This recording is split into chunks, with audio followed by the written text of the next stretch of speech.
يوم الفصل كان ميقاتا يوم ينفخ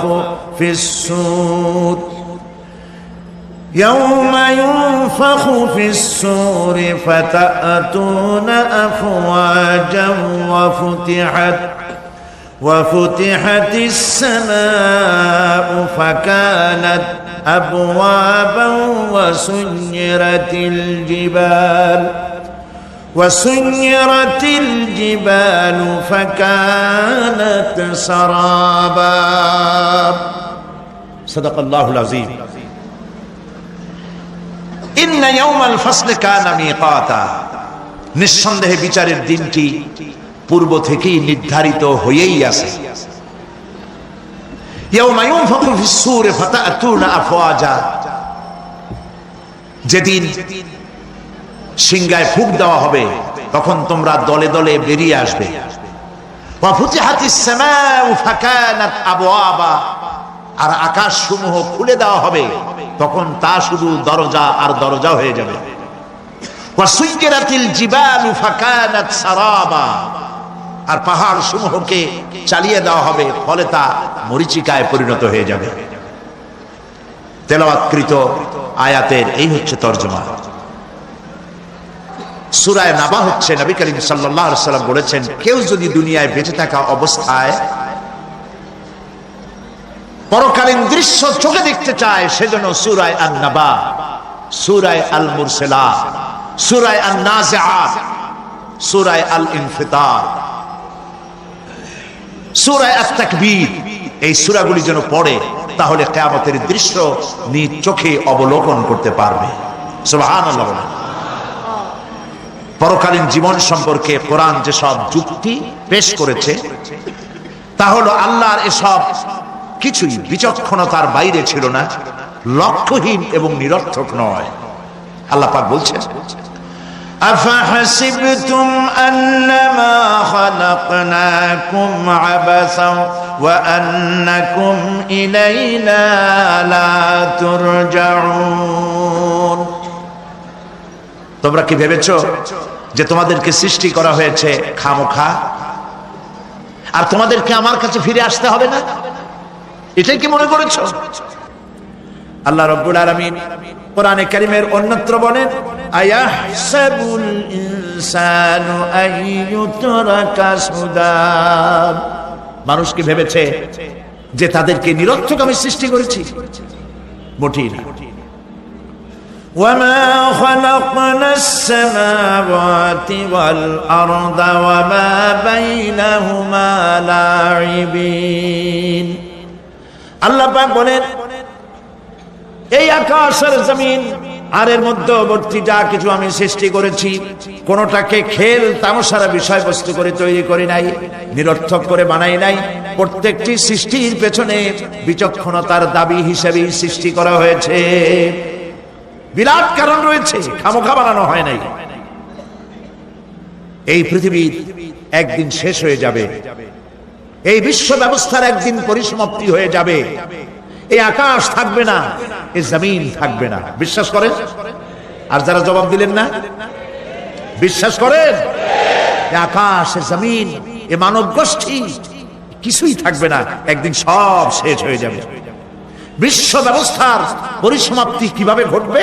কোরআনে কারীমে আল্লাহ রাব্বুল আলামিন পরিষ্কার করে বলে দিচ্ছেন, লক্ষ্য করো কেমনে এই পৃথিবীকে ধ্বংস করা হবে। আল্লাহ পাক কোন জিনিসকে গোপন রাখেন নাই, ওপেন সিক্রেট, সবগুলিকে খুলে খুলে আল্লাহ বয়ান করে দিয়েছেন। এই পৃথিবী আল্লাহ রাব্বুল আলামিন কেমনে ধ্বংস করবেন, কেমনে কিয়ামত হবে, বিশ্ব ব্যবস্থার পরিসমাপ্তি কেমনে হবে? আল্লাহ পাক কোরআনে কারীমে বলেন, ইযাস সামাউ ফাতারাত ওয়া ইযাল কাওয়াকিবু তাসারাত ওয়া ইযাল বিহারু ফুজ্জিরাত ওয়া ইযাল কুবুরু বু'সিরাত। ইযাস সামাউ ফাতারাত, আকাশ সমূহ বিদীর্ণ হয়ে যাবে, দীর্ণ বিদীর্ণ হয়ে যাবে।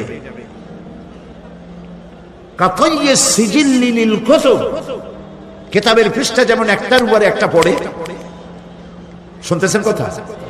বইয়ের পাতা যেমন একটার উপরে একটা পড়ে, এভাবে উল্টাতে থাকলে অনুরূপ ভাবে আকাশ সমূহ একটার পর একটা বইয়ের পাতার মতো পড়ে ভেঙ্গে চুরে চুরমার হয়ে যাবে। সুবহানাল্লাহ। ওয়াইদাল কাওয়াকিবু ইনতাসারাত, সমস্ত তারকাগুলি বিক্ষিপ্ত হয়ে পড়তে থাকবে। তারকা, আপনারা কি মনে করেন নাকি যে তারকাগুলি আতশবাজি যেমন ফুটকে ফুটকে উঠে ওই রকম কতগুলি ছিটকে ছিটকে পড়বে, চোখে দেখা যাবে, মাটির সাথে কিছুই পড়বে না, এরকম মনে করেন নাকি? তারকা সম্পর্কে আপনাদের ধারণা কি? বিশাল তারকা। কত তারকা! সমুদ্রের বেলাভূমিতে দাঁড়িয়ে বালুকণাগুলি, সমুদ্রের বালুকণাগুলি গোনা যদি সম্ভব হয়, আল্লাহর আকাশে কত তারকা গুণে শেষ করা যাবে না।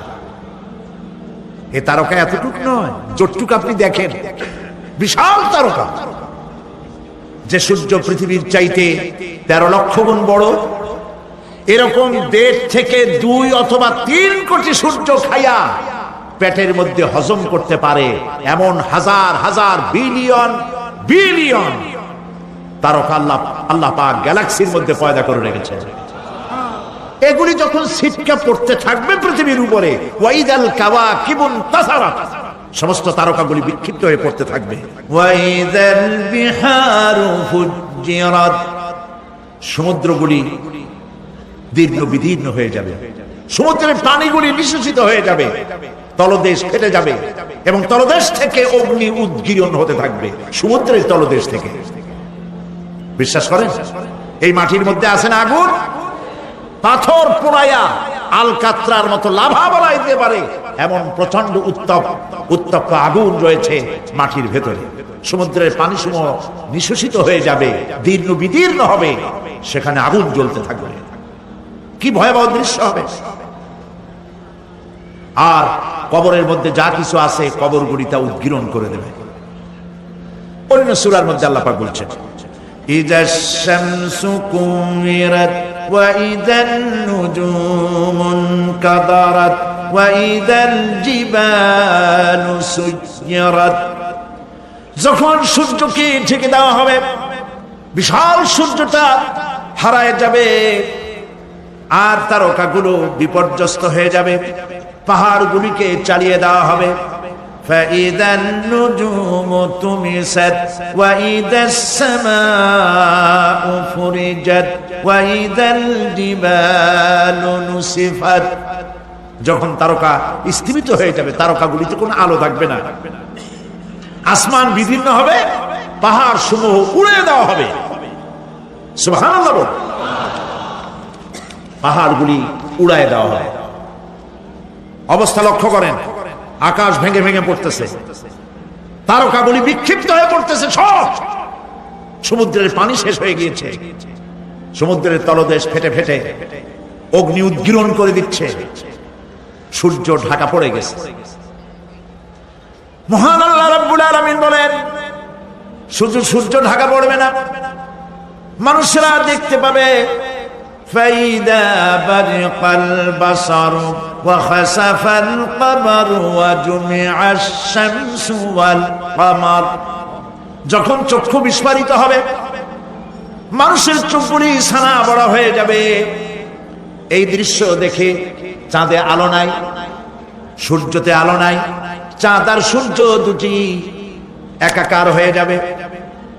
আল্লাহ পাক বলছেন, ওয়া হুমিলাতিল আরদু ওয়াল জিবালু ফাদুক্কাতা দাক্কাতান ওয়াহিদা, জমিন আর পাহাড়গুলোকে এর মধ্যে সংঘর্ষ বাঁধিয়ে দেওয়া হবে, পাহাড়গুলি উঁচু করে মাটির উপরে আছাড় মারা হবে, একই আঘাতে পাহাড়গুলি চূর্ণ বিচূর্ণ হয়ে যাবে। সুবহানাল্লাহ। এই কথার মধ্যে কোন ভুল আছে? কেবলমাত্র কাফের বেঈমান তাদের কলিজায় এ কথা ভয়ের সৃষ্টি না করতে পারে। ঈমানদারদের কলিজা ফেটে যাওয়ার কথা। কি ভয়াবহ দৃশ্য! তারকা পড়তেছে, আকাশ ভাঙতেছে। খালি রাশিয়ার একটা রকেট বহু বছর পর্যন্ত মহাশূন্য উঠতেছিল। একদিন পত্রপত্রিকায় দেখতে পেলাম ওইটা ভেঙে পড়বে, ওইটার মেয়াদ শেষ হয়ে গেছে, ভেঙে পড়বে। বিশ্ব মহাচিন্তায় পড়ে গেল কোন দেশে পড়বে। যদি কোন দেশের উপরে পড়ে সে দেশ শেষ হয়ে যাবে, বিল্ডিং, মানুষ, স্থাপনা সব চূর্ণ বিচূর্ণ হয়ে যাবে, ভয়তে অস্থির। রাশিয়ার বিজ্ঞানীরা চেষ্টা করলো সেটাকে সরাইয়া কোন জমিনে যাতে না পড়ে মহাসমুদ্রে ফালাবার জন্য চেষ্টা করতে লাগলো। মনে আছে ঘটনা আপনাদের? পত্রপত্রিকা যারা পড়ে মনে থাকারই কথা। রাশিয়ার একটা রকেট, এটার কত বড় হবে, ওইটা ভেঙে চুরে পড়বে, সে ভয়তে দুনিয়া অস্থির। আর আল্লাহ পাক বলছেন এতে কোনো সন্দেহ নাই, আকাশ একটার পর একটা ভেঙে চুরে চুরমার হয়ে পড়তে থাকবে, তারকাসমূহ বিক্ষিপ্ত হয়ে পড়বে, দরিয়া দীর্ণ বিদীর্ণ হয়ে যাবে, চন্দ্র আর সূর্য ধাক্কা লেগে একাকার হয়ে যাবে, চাঁদে আলো নাই, সূর্যে আলো নাই, অন্ধকার এক বিভীষিকাময় পূর্ণ হয়ে যাবে গোটা বিশ্ব। পাহাড়গুলো উঁচু করে মাটির উপরে আছাড় করা হবে, এক ধাক্কায় পাহাড়গুলো ভেঙে চুরে চুরমার হয়ে যাবে। সুবহানাল্লাহ। এই অবস্থা যখন, এই ভয়ঙ্কর পরিস্থিতি যারা লক্ষ্য করবে, আল্লাহ রাব্বুল আলামিন বলেন মানুষেরা ভয় অস্থির হয়ে দৌড়াদৌড়ি আরম্ভ করবে।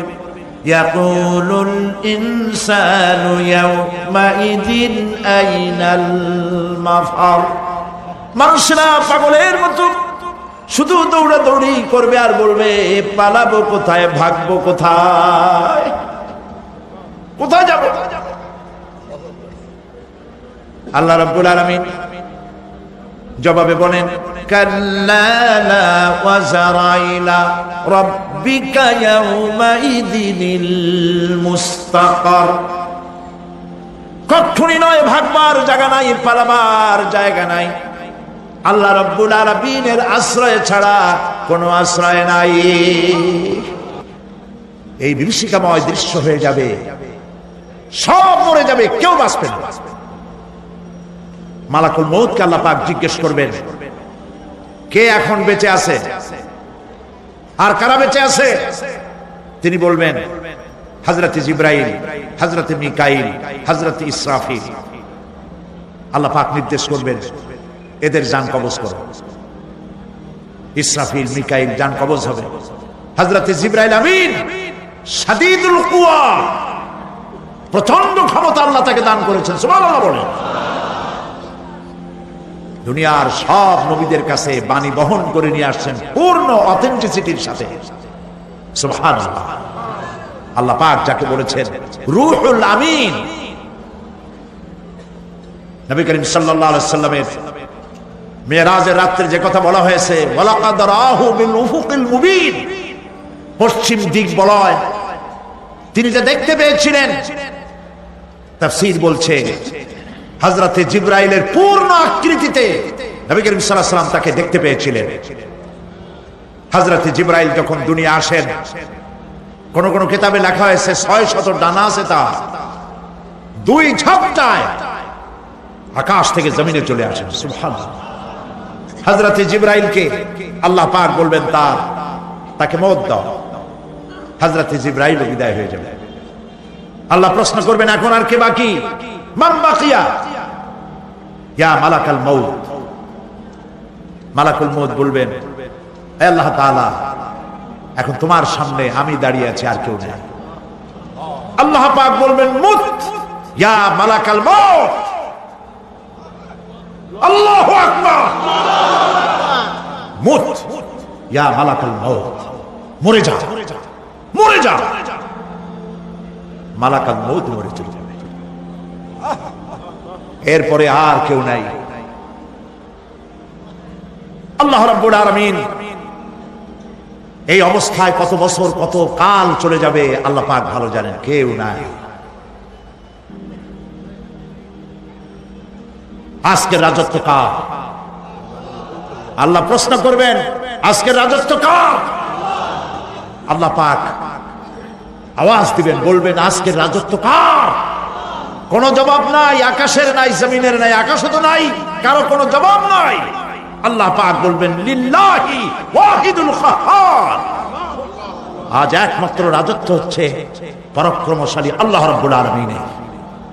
আল্লাহ পাক বলবেন ইয়া দুনিয়া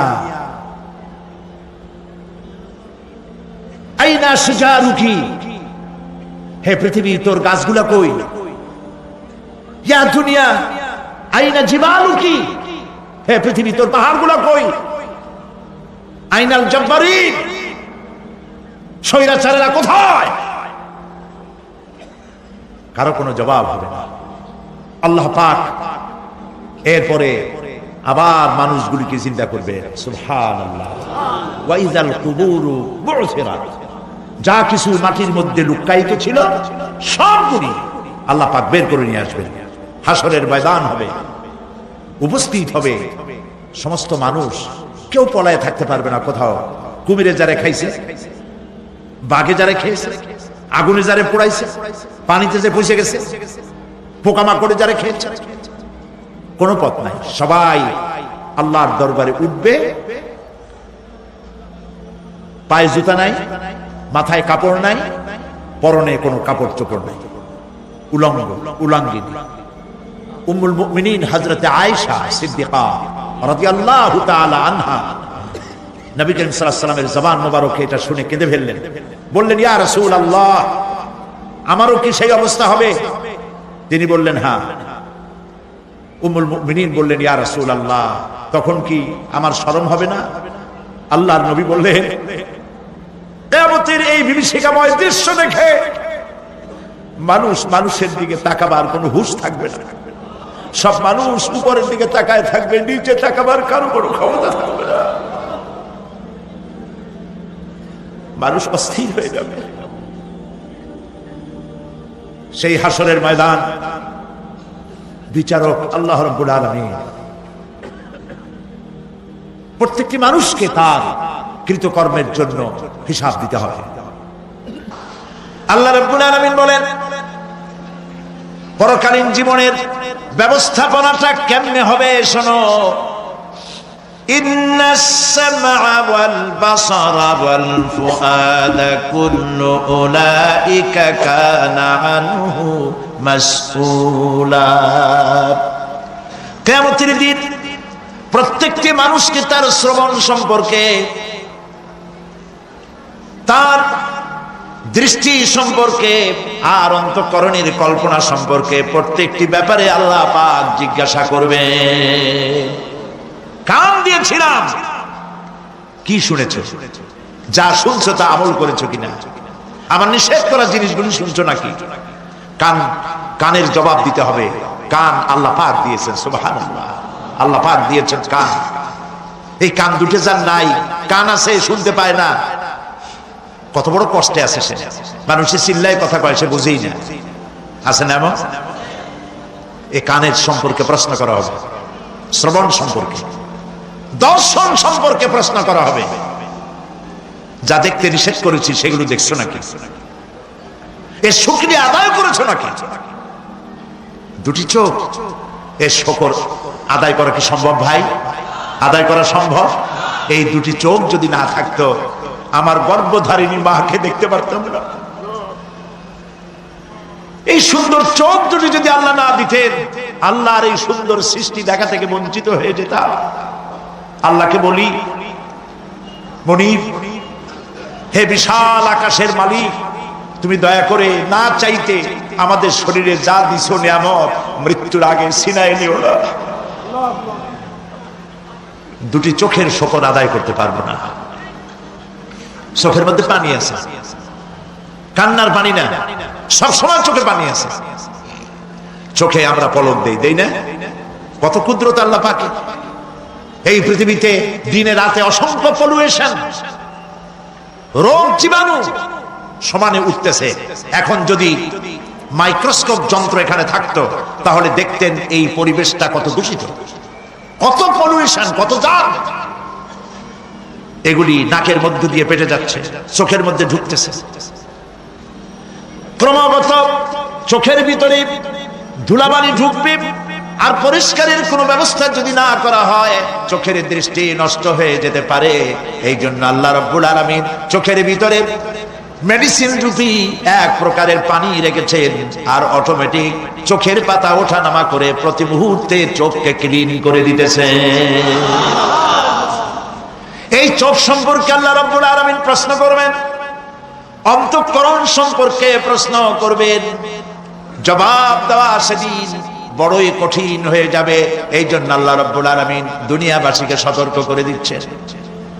তিনি আরো বলছেন, ওয়ালাকাদ খালাকনাল ইনসানা ওয়া না'লামু মা তুওয়াসবিসু বিহি নাফসু ওয়া নাহনু আকরাবু ইলাইহি মিন হাবলিল ওয়ারিদ।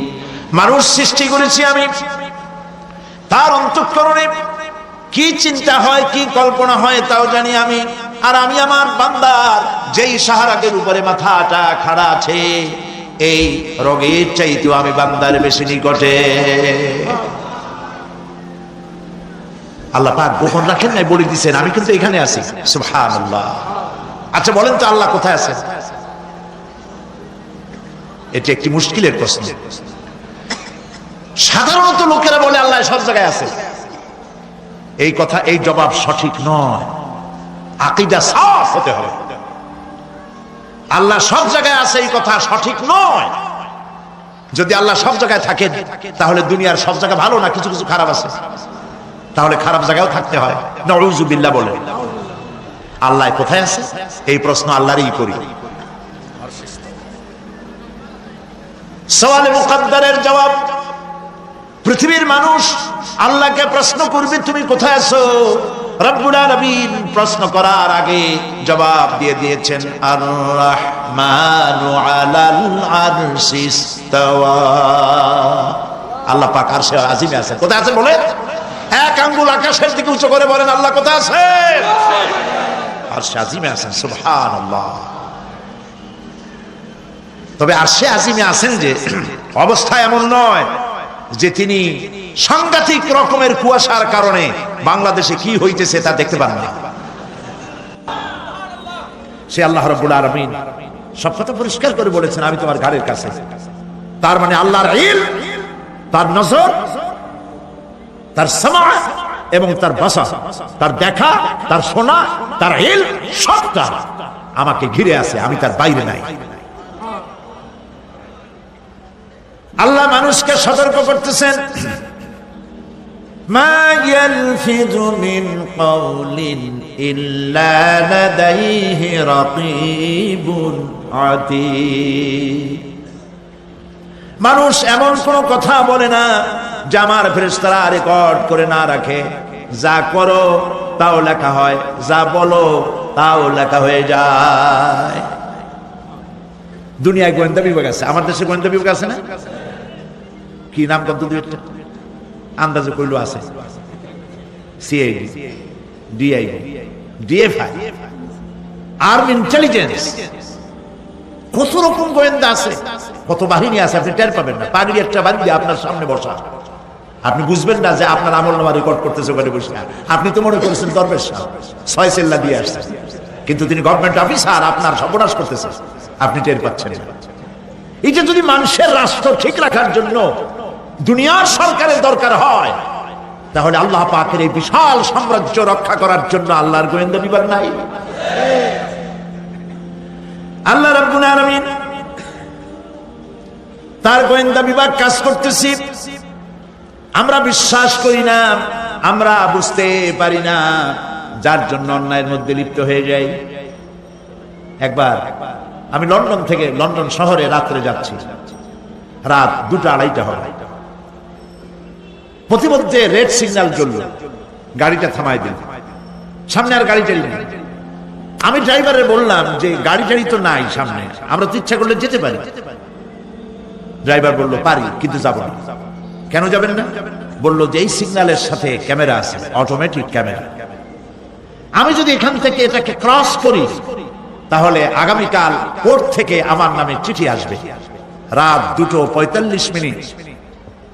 এই রঙের গাড়ি, এত নাম্বার গাড়ি, এবং আপনার চেহারা শরীফ এই, আপনি রাত 2:45 সময় রেড সিগন্যাল অমুক এলাকা থেকে ক্রস করেছেন, মেহরবানি করে কোর্টে আসেন আর জরিমানা দিয়ে যান। এই লোকটি এইখানে ক্যামেরা আছে, তার চোখে দেখছে, সেই জন্য বিশ্বাস করল। কিন্তু এই ক্যামেরায় স্ন্যাপ নেওয়ার জন্য কোনো ক্যামেরাম্যান নাই, অথচ গাড়ি ক্রস করলেই, ওভার স্পিড করলেই ছবি তুলে ফেলবে। এই বুদ্ধিটা কে দিয়েছেন?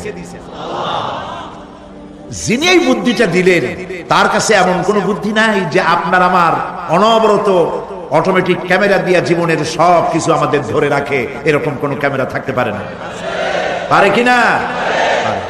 কিন্তু আমাদের কপাল খারাপ। ওই যে সিগারেটের প্যাকেটে লেখা আছে সংবিধিবদ্ধ সতর্কীকরণ, ধূমপান স্বাস্থ্যের জন্য ক্ষতিকর। প্যাকেটে লেখা আছে, হাতের মুঠায় ধরিয়া সিগারেট ধরে টান মারিয়া উপরে ফু দিয়া তাকায় তাকে পূজায় করদু।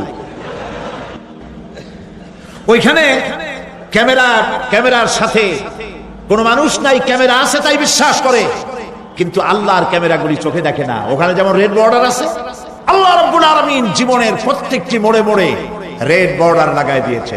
জেনা করো না, একটি রেড সিগন্যাল। মদ পান করো না, আরেকটি রেড সিগন্যাল। মিথ্যা কথা বলো না, আরেকটি রেড সিগন্যাল। অহংকার করো না, আরেকটি রেড সিগন্যাল। বউকে বেপরদা করো না, আরেকটি রেড সিগন্যাল। সুদ খেও না, ঘুষ খেও না, আরেকটি রেড সিগন্যাল। অসংখ্য রেড সিগন্যাল দিয়ে আল্লাহ পাক বলছেন তিলকা হুদুদুল্লাহ, এই হচ্ছে আল্লাহর বর্ডার, ফালা তাতাদুহা, অতএব আল্লাহর বর্ডারকে ক্রস করো না। কে নিষেধ করেছেন? কে নিষেধ করেছেন? মানুষেরা বিশ্বাস করে। আল্লাহ রাব্বুল আলামিন কোরআনে কারীমের মধ্যে বলছেন ইয়ালামু খাইনাতাল আ'য়ুনি ওয়া মা তুখফিস সুদূর।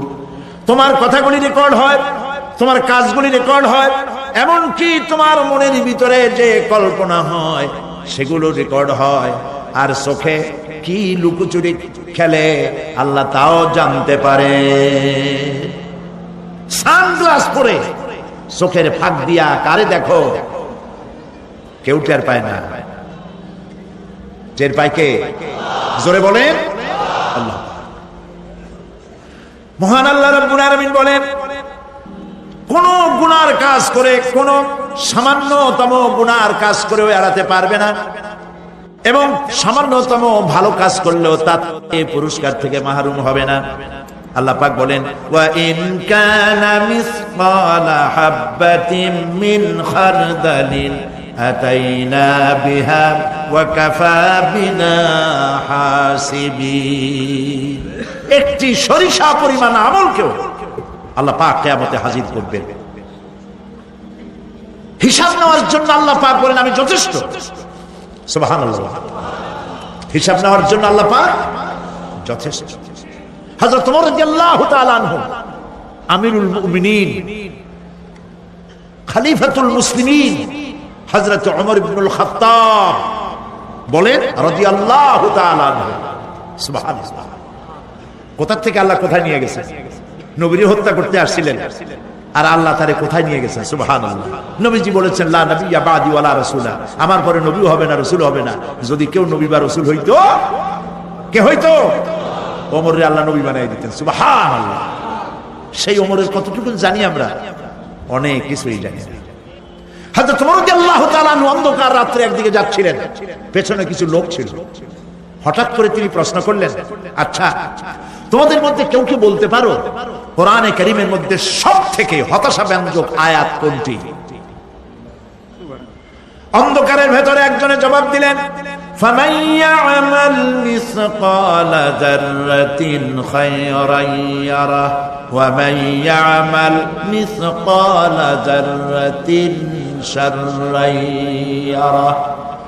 এর অর্থ হলো যদি কেউ যারা পরিমাণ সরিষা পরিমাণ ভালো কাজ করে কিয়ামতে সেটা দেখতে পাবে, আর যদি সামান্য সরিষা পরিমাণ গুনার কাজও করে, খারাপ কাজ করে, সেটা দেখতে পাবে।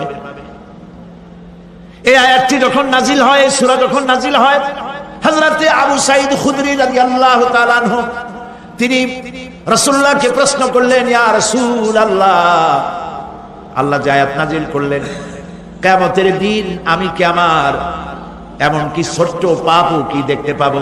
আল্লাহর নবী বলেন, আল্লাহ বলেছেন অবশ্যই দেখতে পাবা। হযরত আবু সাঈদ খুদরি রাদিয়াল্লাহু তাআলা আনহু চিৎকার করে কেঁদে উঠলেন, বললেন তাহলে তো আমি মরেই যাব, আমার ছোট্ট পাপটাও যদি আমি দেখি কিয়ামতে আমি তো মরে যাব। হযরত ওমর রাদিয়াল্লাহু তাআলা আনহু অন্ধকারের ভিতরে হাঁটতেছেন আর কাঁদতেছেন, হাঁটতেছেন আর কাঁদতেছেন। কিছু দূর অগ্রসর হয়ে তিনি প্রশ্ন করলেন, আচ্ছা কেউ কি বলতে পারো কোরআনে কারীমের মধ্যে সবথেকে আশা ব্যঞ্জক আয়াত কোনটি? পেছন থেকে অন্ধকারের ভেতর থেকে আওয়াজ এলো, লা তাকনাতু মির রাহমাতিল্লাহ, আল্লাহর রহমত থেকে, দয়া থেকে নিরাশ হয়ে যেও না, হতাশ হয়ে যেও না। হযরত ওমর কাঁদতে কাঁদতে জিজ্ঞেস করলেন, তোমাদের মধ্যে আব্দুল্লাহ ইবনে মাসউদ আছে নাকি? হযরত আব্দুল্লাহ ইবনে মাসউদ বললেন, আমি তো বললাম, আমি জবাব দিলাম। সুবহানাল্লাহ। রাইসুল মুফাসসিরিন হযরত আব্দুল্লাহ ইবনে মাসউদ রাদিয়াল্লাহু তাআলা আনহু, তার পা খুব ছোট ছিল। হাদিস শরীফে এসেছে সাহাবীরা তার পা দেখে একটু মুস্কি মুস্কি হাঁটতেছিল, এত ছোট পা। নবী করিম সাল্লাল্লাহু আলাইহি ওয়াসাল্লাম বললেন, আব্দুল্লাহ ইবনে মাসউদের পা ছোট দেখে হেসো না, কিয়ামতের দিন আব্দুল্লাহ ইবনে মাসউদের ছোট্ট পাটা উহুদ পাহাড়ের চাইতে ওজন বেশি হয়ে যাবে। সুবহানাল্লাহ, সুবহানাল্লাহ। প্রিয় ভাই সব, এই হচ্ছে নবী করিম সাল্লাল্লাহু আলাইহি ওয়াসাল্লাম, তিনি মানুষের সামনে এসব কথাগুলি পরিষ্কার করে বলে দিয়েছেন। সেদিন কোন উপায় থাকবে না, সেই কিয়ামতের মাঠ। واتقوا يوما لا تجزي نفس عن نفس شيئا ولا يقبل منها شفاعة ولا يؤخذ منها عدل ولا هم ينصرون। সেদিন কেউ কারো সাহায্যে এগিয়ে আসবে না। প্রিয় ভাই সব, অসহায়, এর ইংরেজি হচ্ছে হেল্পলেস। এই পৃথিবীতে আক্ষরিক অর্থে কোনো মানুষ হেল্পলেস হয় না, অসহায় হয় না। কেউ না কেউ সহায় হয়েই যায়, হয় স্বামী, না হয় পিতা, না হয় ছেলে, না হয় মেয়ে, না হয় আত্মীয়, না হয় সরকার। কেউ না কেউ সহায় হয়েই যায়। একেবারে হেল্পলেস এটা পৃথিবীতে হয় না। অসহায় কারে বলে? কিয়ামতের মাঠে মানুষ তা টের পাবে। আল্লাহ তাআলা কিয়ামতের দিন তুমি আমাদেরকে অসহায় করে দিও না, কিয়ামতের দিন তুমি আমাদের জন্য সহায় হয়ে যেও। আল্লাহ পাক বলছেন, সেদিন কি ভয় করো, যেদিন কেউ কারো সাহায্যে এগিয়ে আসবে না, কারো পক্ষে কোনো সুপারিশ গ্রহণ করা হবে না, কারো কাছ থেকে কোনো বিনিময় গ্রহণ করা হবে না, কাউকে কোনো সাহায্য করা হবে না। ইন্না লিল্লাহি ওয়া ইন্না ইলাইহি রাজিউন। আল্লাহ রাব্বুল আলামিন বলেন, লান তানফাকুম আরহামাকুম ওয়ালা আওলাদুকুম ইয়াউমাল কিয়ামাহ। কিয়ামতের দিন তোমাদের আত্মীয়-স্বজন, তোমাদের সন্তান সন্ততি তোমাদের জন্য কিছু মাত্র কাজে লাগবে না। ইয়াউমা ইয়াফিরুল মারউ মিন আখিহি ওয়া উম্মিহি ওয়া আবিহি ওয়া সাহিবাতিহি ওয়া বানিহি। সেদিন মানুষ তার ভাই, মা বাপ, স্ত্রী ও সন্তান থেকে পলায়ন করবে। সেদিন প্রত্যেকে নিজ নিজ অবস্থায় পতিত হয়ে যাবে। পিতা তার সন্তানকে পরিচয় দেবে না, মা তার সন্তানকে চিনবে না, সন্তান তার মাকে চিনবে না। মানুষগুলি দৌড়াতে থাকবে, পালাতে থাকবে, কেউ কারো সাহায্য সেদিন করতে পারবে না। আমার প্রিয় ভাইয়েরা, সেই কিয়ামতে আল্লাহ পাক আমলনামা আল্লাহর আদালতে মানুষের সামনে পেশ করা হবে। পার্থিব জীবনে মানুষ যা কিছু করেছে কোন জিনিস লুকায় রাখতে পারবে না, সব প্রকাশ পেয়ে যাবে। কিয়ামতের পূর্বেই আল্লাহ রাব্বুল আলামিন সব কিছুকে রেকর্ড করে রেখেছেন। আবারও বলছি, আল্লাহ পাক কোনো কিছু গোপন রাখেন নাই। কিভাবে রেকর্ড করছেন? وَكُلَّ إِنسَانٍ أَلْزَمْنَاهُ طَائِرَهُ فِي عُنُقِهِ وَنُخْرِجُ لَهُ يَوْمَ الْقِيَامَةِ كِتَابًا يَلْقَاهُ مَنشُورًا। প্রত্যেকের ভালো মন্দ কর্মলিপি আমি তার গলায় ঝুলাই দিয়েছি। আমি তার জন্য কিয়ামতের দিন একটি কিতাব ওপেন করে দেব, গলায় ঝুলানো আছে। আজ বিজ্ঞানীরা আবিষ্কার করেছে মানুষের শরীরের মধ্যে ডিএনএ এর কথা। এই ডিএনএ এর মধ্যে সে কেমন হবে, তার প্রজ্ঞা, তার মেধা ইত্যাদি সবকিছু ওর মধ্যে ডিএনএ এর ভিতরে বিজ্ঞানীরা খুঁজে পাচ্ছে। আল্লাহ পাক মানুষের গলায় একটা টেপ রেকর্ডার লাগাই দিয়েছেন। সুবহানাল্লাহ বলেন। সেই টেপ রেকর্ড আমার এই যে বক্তৃতা ভিডিওতে ধারণ করা হচ্ছে, টেপে ধারণ করা হচ্ছে। এই বুদ্ধিগুলি কে দিছে? আরে ভাই কথা বলবেন তো আল্লাহর নাম জোরে না। এই বুদ্ধি কে দিয়েছে? যে আল্লাহ বুদ্ধি দিয়ে আপনার আমার কথা রেকর্ড করাইতে পারে, সে আল্লাহ পাক আপনাদের আমার সাথে অদৃশ্য একটি টেপ রেকর্ড গলার মধ্যে ঝুলায় রাখছেন। এটা বিশ্বাস করবেন না? কিয়ামতের দিন এই রেকর্ড তার সামনে আল্লাহ পাক বলেন একটা কিতাব ওপেন করে দেব। তারপরে বলা হবে ইকরা কিতাবাকা কাফা বিনাফসিকাল ইয়াউমা আলাইকা হাসিবা। তাকে বলা হবে নিজের কর্মলিপি পড়ে দেখো, আজ তুমি নিজেই নিজের হিসাবের জন্য যথেষ্ট। পড়ো, কোথায় যাবা? জাহান্নামে যাবা না বেহেশতে যাবা? তুমি নিজেই তোমার হিসাব করার জন্য যথেষ্ট। সুবহানাল্লাহ।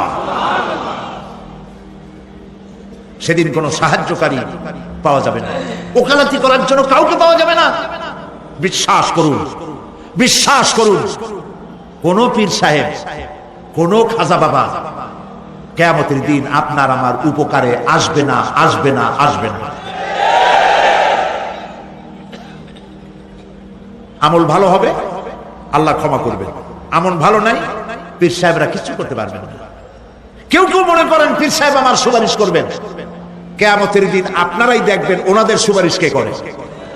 কিয়ামতের দিন আল্লাহ পাক আরো পরিষ্কার করে বলছেন লান তানফাকুম আরহামুকুম ওয়ালা আওলাদুকুম ইয়াউমাল কিয়ামাহ। কিয়ামতের দিন সন্তান সন্ততি আর সম্পদ কোনো কাজে লাগবে না, এগুলি কোনো উপকার হবে না মানুষের জন্য। আর সেখানে উৎকোচেরও কোনো কারবার চলবে না। এই পৃথিবীতে উৎকোচ দিয়ে অনেক কাম করা যায়, কিন্তু কিয়ামতে চলবে না। আল ইয়াউমা লা ইয়ানফাউ মালুন ওয়ালা বানুন। সুবহানাল্লাহ, সুবহানাল্লাহ। যেখানে কিয়ামতের দিন ধন, সন্তান, সন্ততি কোনো কাজে লাগবে না।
বেকার।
কষ্ট করে আল্লাহর তৌফিক দিবেন।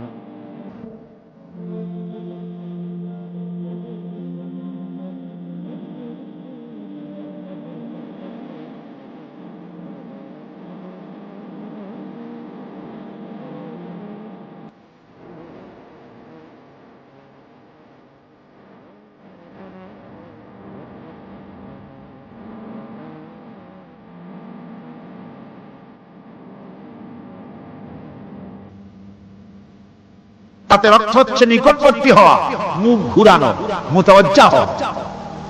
ওই যে হযরত ইব্রাহিম আলাইহিস সালাম বলেছিলেন, ইন্নী ওয়াজ্জাহতু ওয়াজহিয়া লিল্লাযী ফাতারাস সামাওয়াতি ওয়াল আরদ। জানেন আপনারা? পড়েন, ইন্নী ওয়াজ্জাহতু ওয়াজহিয়া লিল্লাযী ফাতারাস সামাওয়াতি ওয়াল আরদা হানিফা ওয়া মা আনা মিনাল মুশরিকিন। নিশ্চয় আমার মুখ ঘুরাই দিলাম তার দিকে যিনি আকাশ এবং জমিনের স্রষ্টা, সব কিছুর মালিক যিনি, তার দিকে আমি মুতাওয়াজ্জা হলাম। নামাজের অর্থই হচ্ছে মুতাওয়াজ্জা হওয়া, মুখ ঘুরিয়ে দেওয়া, চেহারা ঘুরিয়ে দেওয়া। আর নামাজের আরেক অর্থ হচ্ছে নিকটবর্তী থেকে আরো নিকটবর্তী হওয়া। আল্লাহ রাব্বুল আলামিন বলেন, নিকটবর্তী হতে হলে ওয়াসজুদ ওয়াকতারিব, সেজদা দাও আর সেজদার মাধ্যমে আমার নিকটবর্তী হয়ে যাও। সেজদা দিলেই আল্লাহর নিকটবর্তী হওয়া যায়। কোন সুবহানাল্লাহ। সাহাবী, আল্লাহ নবীর সাহাবী প্রশ্ন করেছেন, নবীজি বান্দা কখন আল্লাহর নিকটবর্তী হয়ে যায়? নবীজি বলেছেন, বান্দা যখন সেজদা দেয় তখন আল্লাহর বান্দার মাঝে কোনো হিজাব থাকে না, আল্লাহ পাকের নিকটবর্তী হয়ে যায় বান্দা যখন সেজদায় পড়ে যায়। সুতরাং নামাজ হচ্ছে নিকটবর্তী হওয়া, সালাত এটা হচ্ছে নিকটবর্তী হওয়া। নামাজ ফরজ হওয়ার কারণ হচ্ছে এই যে মানুষ আল্লাহর বান্দা বা গোলাম হিসেবে সৃষ্টি হয়েছে, তাই একমুখী হয়ে এর বন্দিগি করা এটা হচ্ছে তার স্বাভাবিক একটা প্রকৃতি।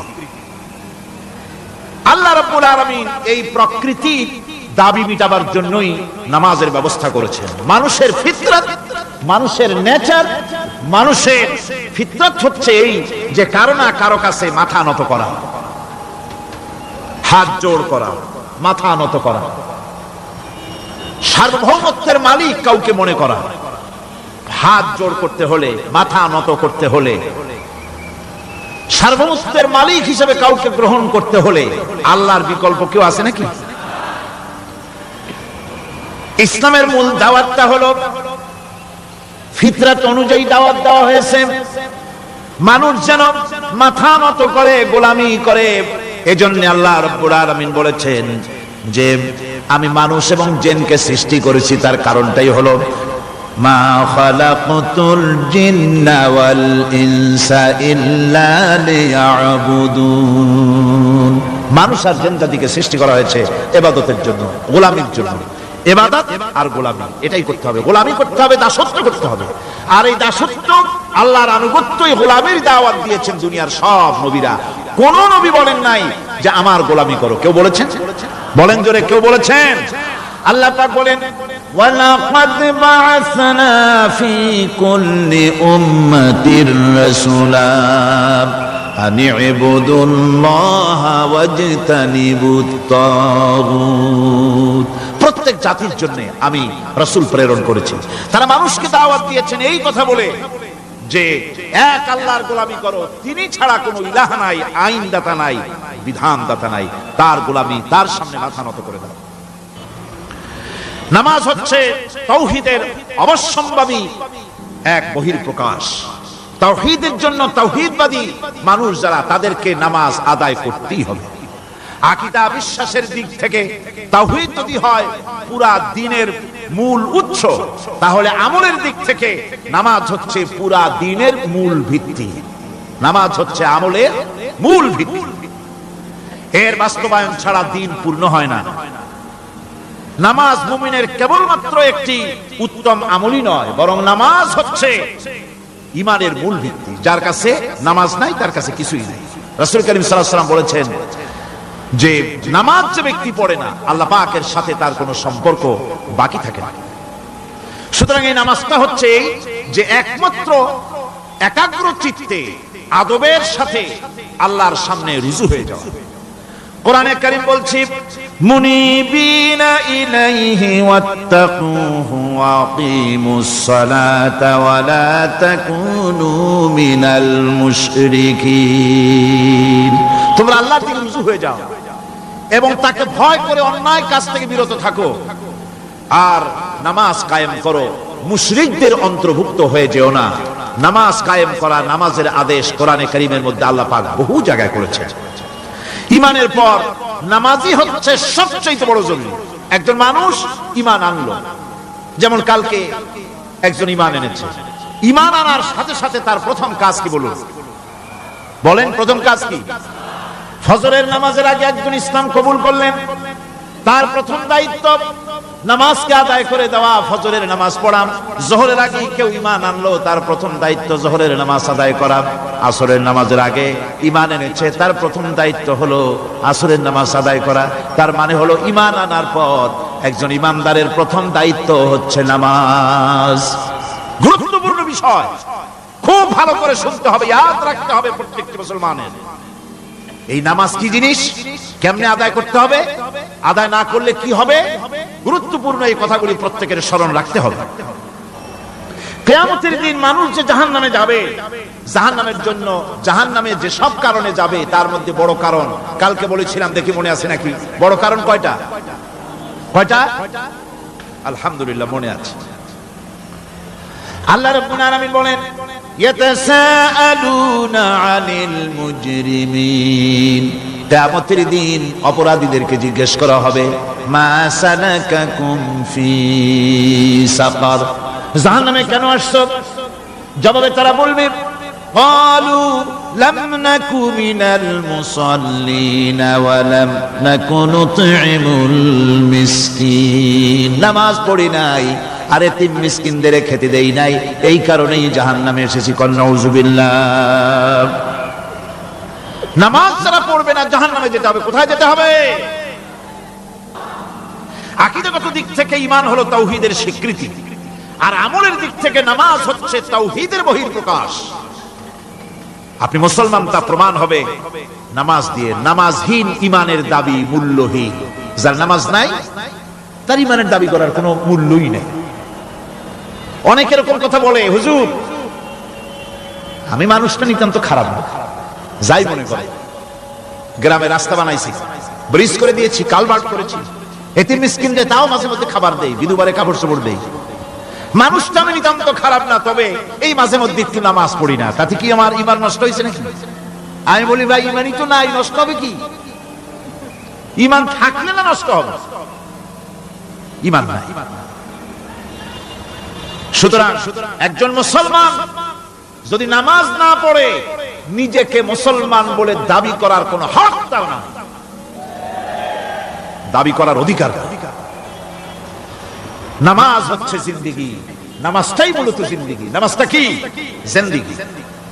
আল্লাহ রাব্বুল আলামিন শিখাচ্ছেন কুল ইন্না সালাতি ওয়া নুসুকি ওয়া মাহইয়ায়া ওয়া মামাতি লিল্লাহি রাব্বিল আলামিন।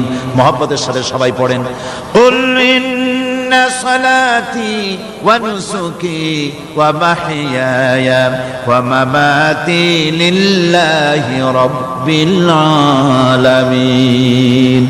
বলো আমার নামাজ, বলো আমার নামাজ, আমার কুরবানি, আমার হায়াত, আমার মত সবকিছুই আল্লাহ রাব্বুল আলামিনের জন্য নিবেদিত।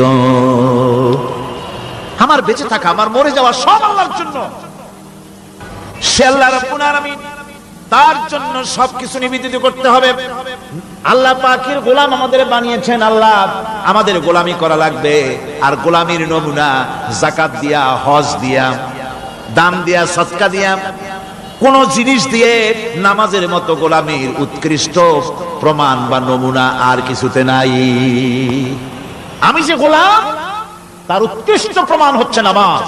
নামাজেই একটা মানুষ গোলামির অনুভূতিতে তাকে নিয়ে যায়। বাদশাহ হোক, মন্ত্রী হোক, পীর হোক, মৌলানা হোক, মুহাদ্দিস হোক, বড় লোক হোক, গরিব হোক, পুরুষ হোক, নারী হোক, যাই হোক, নামাজে দাঁড়াইলো, একেবারে কান্দারে ধরিয়া কানের কাছে হাত দিয়া, হাত দুটো বাঁধিয়া মাথা নিচের দিকে দিয়ে দাঁড়ায় গেল। কিসের মতো? আসামির মতো, গোলামের মতো। সুবহানাল্লাহ। এদিক ওদিক তাকাইতে পারবা না, চোখটা থাকবে সেজদা যেখানে দিবা সেখানে। তাকানো নিষেধ, সেজদার দিকে তাকাও। এরপরে যখন রুকুতে গেলেন, গোলামের নমুনা হয়ে গেল। গোলামের এরকম মাথা নিচু করে থাকতে হয় প্রভুর সামনে। গেলেন রাজা, বাদশাহ, বড় লোক, সব অহংকার চূর্ণ হয়ে গেল। নাক আর কপাল দিয়া আমার মাবুদের দরবারে মাথাটা লাগাই দিলাম জমিনের উপরে। সুবহানাল্লাহ।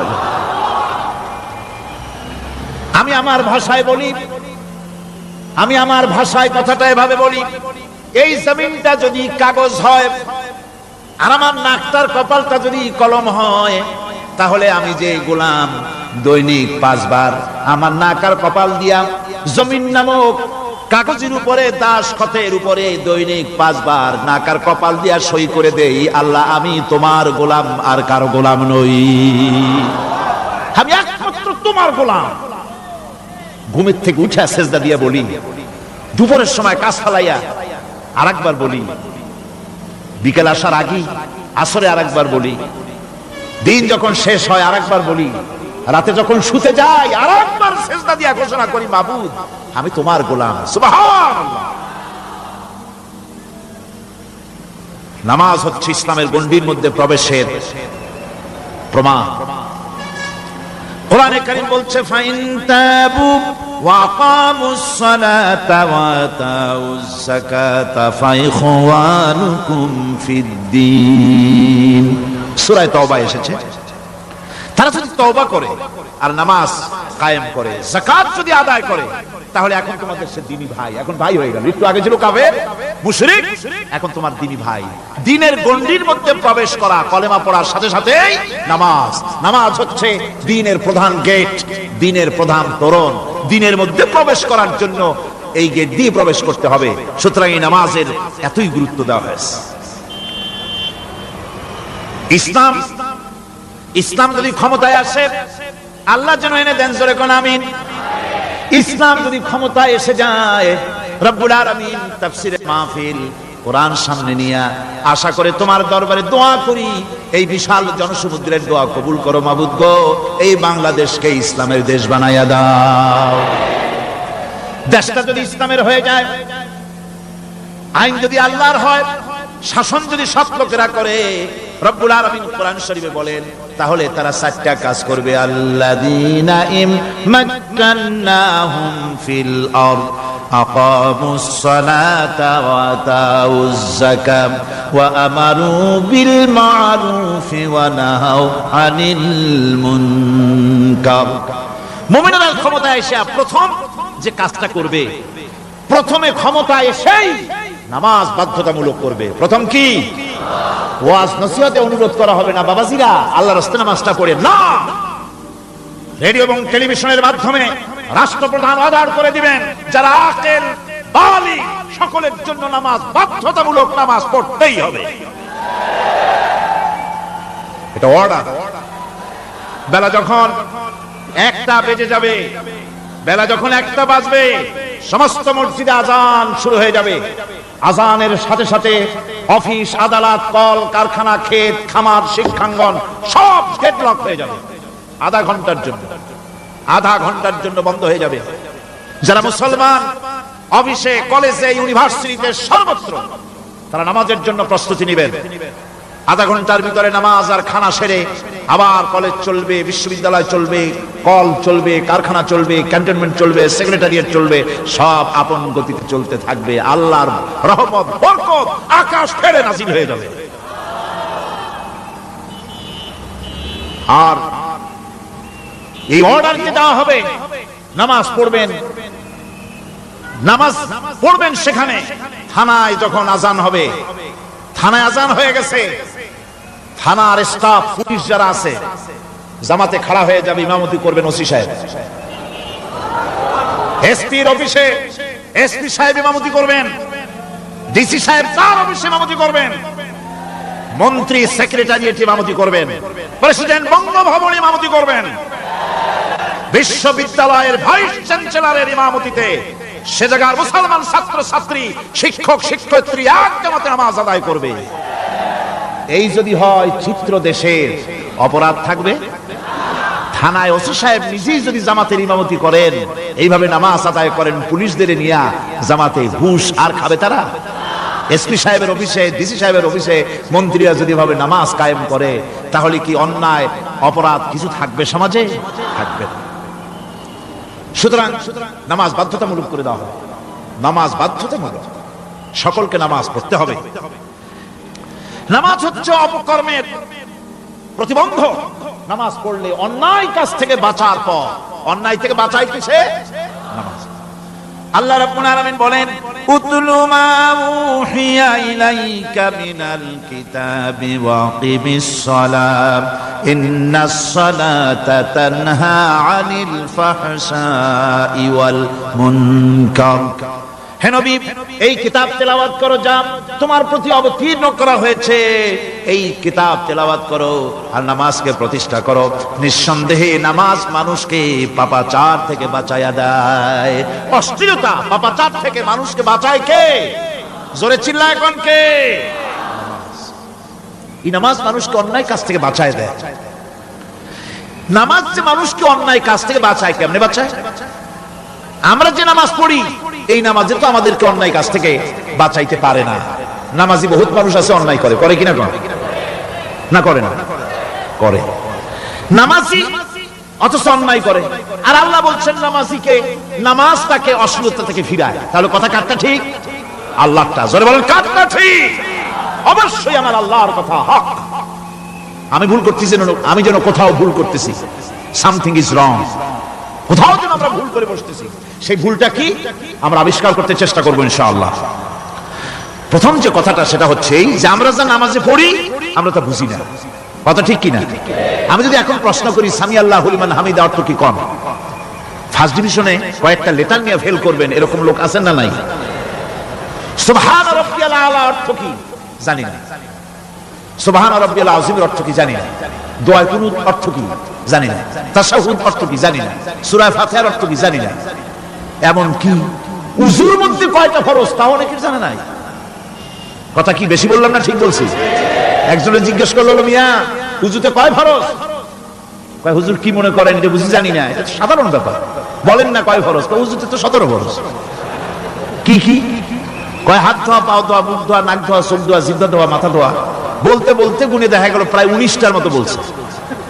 বলা হলো, মিয়া বললেন আপনি উযুতে ফরজ 17টা, কইলেন আপনি 19টা।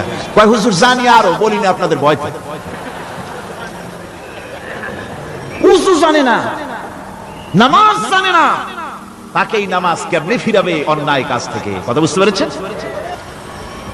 নামাজে আল্লাহু আকবার বললাম, এরপরে সানা পড়লাম, তারপরে সূরা ফাতিহা পড়লাম। সূরা ফাতিহার ভিতরে যে সমস্ত কথাগুলি বললাম সেই কথাগুলি বুঝি না, কি বলেছি তাও জানি না। এরপরে সুবহান রাব্বিয়াল আলা বলেছি, সুবহান রাব্বিয়াল আযীম বলেছি, সামি আল্লাহু লিমান হামিদা বলেছি, অর্থ কি জানি না। আল্লাহ তা শুনতে পান, যে ব্যক্তি আল্লাহর প্রশংসা করেন তিনি তা শুনতে পান। নামাজের মধ্যে আইডিয়া দেওয়া হচ্ছে, তুমি যে আল্লাহর জন্য নামাজ পড়তেছো, প্রশংসা করতেছো, এটা এমন নয় যে আল্লাহ পাক দেখছেন না বা শুনতেছেন না। তুমি যা বলতেছো, প্রশংসা করতেছো, আল্লাহ পাক তা শুনতে পাচ্ছেন। সামি আল্লাহু লিমান হামিদা, সুবহান রাব্বিয়াল আলা। আমি মহান সর্বশ্রেষ্ঠ আল্লাহ রাব্বুল আলামিনের পবিত্রতা ঘোষণা করছি, আমি তার প্রশংসা করছি। সূরা ফাতিহার কি আমরা বলি আপনারা ব্যাখ্যা দেখে বুঝে নিয়েন, সেগুলি আমি এখানে বলে বাকি কথা সব শেষ করতে পারবো না। নামাজে কি পড়েন সেটা যদি জানতেন, অবশ্যই আল্লাহ রাব্বুল আলামিনের কথা কার্যকরী হয়ে যেত। ইন্নাস সালাতা তানহা আনিল ফাহশাই ওয়াল মুনকার। নামাজ মানুষকে পাপের কাজ অশ্লীলতা থেকে ফিরাতে পারে। আল্লাহ ইন্না বসায়ছেন, নিশ্চয়ই, বেশক, অবশ্যই নামাজ পাপ থেকে ফিরাবে। কিন্তু কেমনে ফিরাবে নামাজ তো বুঝি না, নামাজ তো বুঝি না, খালি সেজদা দেয় জনমের মতো। আর সেজদা কি? নামাজে যদি দেখে ইমাম দেরি করতেছে, আত্মাহিয়াত পড়তে দেরি হয়ে যাচ্ছে, পিছন থেকে সিগন্যাল মারে, ঠিক কিনা? বেয়াদব, বেয়াদব। তোমার নামাজ, তোমার আত্মাহিত আগে শেষ হয়েছে, তাতে কি হয়েছে? চুপ করে বসে থাকো। ইমামকে কাশি দিয়া সতর্ক করার অধিকার তোমার নাই। যদি ইমামকে সতর্ক করার জন্য কাশি দিয়ে থাকো, তোমার নামাজ ফাসেদ হয়ে যাবে। এটা ফাজলামি করার জায়গা না, এটা নামাজ। এর নাম কি? ধীরে সুস্থে নামাজ পড়তে হবে। অনেকে মসজিদটার মনে করে জেলখানা, ঢুকতে যত দেরি, বেরোতে পারলে যেন বাসে যান ছটফট করে। সিনেমার মধ্যে গিয়ে ঘন্টার পর ঘন্টা বসে থাকে, খারাপ লাগে না? মসজিদে কেরাত যদি একটু লম্বা পড়ে, পিছনে বসে খালি কি যে করে মনে মনে বলতে থাকে যে ইমাম এমন কাঁচা ছাড়া ছাড়ি না। আর গান যখন শোনে, শুনতেই থাকে, কত মজা, ঘুমাসা, নাউজুবিল্লাহ। সুতরাং নামাজে কি পড়েন সেটা আপনাকে বুঝতে হবে। সঠিকভাবে নামাজ পড়ার পরও যদি কোনো মানুষের সঠিকভাবে, ভালো করে শোনেন, সঠিকভাবে নামাজ পড়ার পরেও যদি কোনো মানুষ পাপের থেকে না ফেরে, তাহলে বুঝতে হবে একথা, পানি আর সাবান দিয়া কাপড় ধুলে কাপড়ের ময়লা যাবে, কিন্তু পানি আর সাবান দিয়া কয়লা জনমের মতো ধুইলেও কয়লার ময়লা যাবে না। কথা বুঝে আসছে? এর থেকে আর উত্তম দৃষ্টান্ত আমার কাছে নাই। নামাজ পড়ার পরেও যদি চরিত্র ভালো না হয়, বুঝতে হবে নামাজ হচ্ছে না, কাঙ্ক্ষিত মানের নামাজ আদায় হচ্ছে না। আল্লাহর নবী বলেছেন, যার নামাজ পাপ কাজ হতে ফিরাতে পারলো না, তার নামাজ নামাজি নয়। আবার শুনুন, রাসূল বলছেন, যার নামাজ তাকে পাপের কাজ থেকে ফিরাতে পারলো না, তার নামাজ নামাজ নয়। ওইটা নামাজ হয় নাই, যার জন্য তার পাপ থেকে তারা ফিরাইতে পারছে না। আর কিয়ামতের দিন বেনামাজিরা সবচাইতে বেশি অপমানিত হবে। সবচাইতে বেশি অপমানিত হবে কারা? বেনামাজিরা। কিভাবে? يوم يكشف عن ساق ويدعون إلى السجود فلا يستطيعون। সেদিন কঠিন সময় আল্লাহ রাব্বুল আলামিন লোকদেরকে সিজদা করার জন্য বলবেন, কিন্তু যারা বেনামাজি ছিল দুনিয়ায়, তারা সিজদা দিতে পারবে না। বলেন নাউজুবিল্লাহ। অবস্থাটা কি হবে? খাশিআতান আবসারুহুম তারহাকুহুম যিল্লাহ।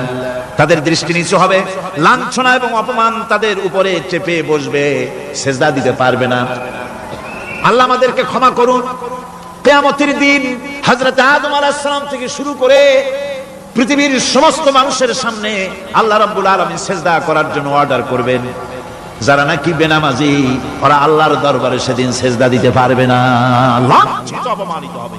যারা কল নাউজুবিল্লাহ। নামাজ, মুমিনের নামাজ একরকম, মুনাফিকের নামাজ হলো আর এক রকম। মুনাফিকরাও নামাজ পড়ে, পড়ে কিনা কোন? মুনাফিকেরাও নামাজ পড়ে। মুনাফিকরা যখন নামাজ পড়তে যায়, আল্লাহ রাব্বুল আলামিন বলতেছেন, ওয়া ইযা কামু ইলাস সালাতি কামু কুসালা।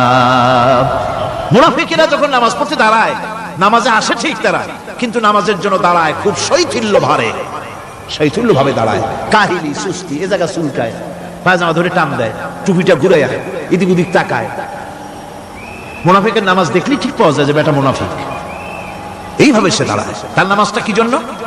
ইউরাউনান নাস ওয়া লা ইয়াযকুরুনাল্লাহা ইল্লা কালিলা।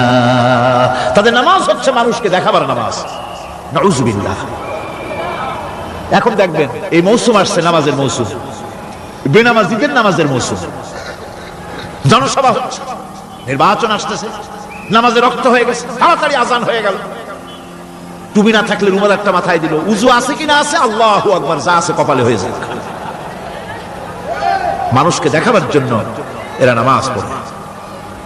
এরা আল্লাহর শরণার্থে নামাজ খুব কম লোকই করে, এরা হচ্ছে মুনাফিক। দুনিয়া এবং আখিরাতে কল্যাণের জন্য একমাত্র মাধ্যম হচ্ছে নামাজ। দুনিয়াও যদি কল্যাণ চাই, আখিরাতেও যদি কল্যাণ চাই, তাহলে এর জন্য কি করতে হবে? কি করতে হবে? আমার কথা নয়, আল্লাহ রাব্বুল আলামিনের কথা শুনুন। রব্বুল আলামিন বলেন, ক্বাদ আফলাহাল মুমিনুন আল্লাযীনা হুম ফি সালাতিহিম খাশিউন ওয়াল্লাযীনা হুম লিয-যাকাতি ফাঈলুন ওয়াল্লাযীনা হুম লিফুরুজিহিম হাফিজুন। নিশ্চিতভাবে সেই সব মুমিন কল্যাণ লাভ করবে, নিশ্চিতভাবে। তারা হচ্ছে ওই সব লোক যারা নিজেদের নামাজ ভীতি মিশ্রিত বিনয় ভাবে, ভীতি মিশ্রিত অবস্থায় বিনয়ের সাথে যারা নামাজ আদায় করে, যারা বেহুদা কাজ থেকে বিরত থাকে, যারা যাকাতের পন্থায় কর্মতৎপর হয়, আর যারা নিজের লজ্জাস্থানকে হেফাজত করে। এরপরে আল্লাহ পাক বলেন, ওয়াল্লাযীনা হুম লিআমানাতিহিম ওয়া আহদিহিম রাউন ওয়াল্লাযীনা আলা সালাওয়াতিহিম ইউহাফিজুন ওয়াল্লাযীনা আলা সালাতিহিম হাফিজুন। আর যারা তাদের আমানতকে পূর্ণ করে, আমানত এবং তাদের ওয়াদা চুক্তি পূর্ণ করে, এবং যারা নিজেদের নামাজ সমূহকে পূর্ণভাবে হক আদায় করে নামাজ পড়ে, নামাজের যারা হেফাজত করে, এরা কারা? এরা হচ্ছে উলাইকা হুমুল ওয়ারিসুন আল্লাযীনা ইয়ারিসুনাল ফিরদাউসা হুম ফিহা খালিদুন। এরা হচ্ছে সেই সব লোক, এরা উত্তরাধিকার হচ্ছে জান্নাতের উত্তরাধিকার, জান্নাতুল ফিরদাউসে আল্লাহ রাব্বুল আলামিন এই গুণ বিশিষ্ট লোকদের জন্য জায়গা করে দিবেন। জোরে কোন সুবহানাল্লাহ। নামাজকে পড়তে বলা হয়নি, কোরআন শরীফে বলা হয়েছে নামাজ কায়েম করো। কি বলা হয়েছে কন্ত দেখি? নামাজ কায়েম করো, নামাজ পড়ো। এই কথা কিন্তু কোরআন শরীফে কোনো জায়গায় আছে নাকি? এখন কায়েম করা কারে বলে? একটা গুরুত্বপূর্ণ আরেকটি বিষয়, নামাজ কায়েম করতে বলা হয়েছে। কায়েম কি? কায়েমটা হচ্ছে দৃষ্টান্ত স্বরূপ বলা যায় যে জিনিসটা সমাজে প্রতিষ্ঠিত আছে ওইটারে বলে কায়েম হওয়া, আর যেটা প্রতিষ্ঠিত নাই ওটা কায়েম নাই। কায়েম মানে হলো প্রতিষ্ঠিত থাকা। যেমন আমাদের দেশে, আমাদের সমাজে নারী পুরুষ শিশু বৃদ্ধ সকলেই কাপড় পরা, শাড়ি পরা, লুঙ্গি পরা, এই কাপড় পরাটা কায়েম আছে, প্রতিষ্ঠিত আছে না নাই? যার কারণে কাপড় পরা সমাজে কায়েম আছে বলে উলঙ্গ মানুষ সমাজে খুঁজে পাওয়া যায় না, পাগল ছাড়া। ঠিক কিনা? একটা বাচ্চাকেও যদি উলঙ্গ হতে বলেন এখানে, 5 বছর 6 বছরের একটা বাচ্চাকেও, সে কিন্তু রাজি হবে না। ঠিক কিনা?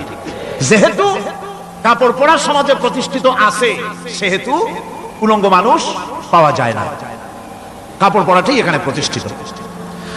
সুতরাং এখন অবস্থাটা এই হয়েছে, কাপড় পরা প্রতিষ্ঠিত আছে বলে কোন উলঙ্গ মানুষ এসে যদি এই মঞ্চে দাঁড়ায় আর বলে আমাকে একটু বক্তৃতা করতে দেন, আপনারা কি করবেন? মঞ্চে তো উঠতেই দিবেন না। উলঙ্গ মানুষ যদি কোনো চাকরি নিতে যায় ইন্টারভিউতে, তাকে লাইনে দাঁড়াইতে দেবে? দেবে না। এমনকি উলঙ্গ হয়ে যদি বাড়িতে প্রবেশ করে, তার বউ দূর দূর করে তাড়ায় দেবে। ঠিক কিনা?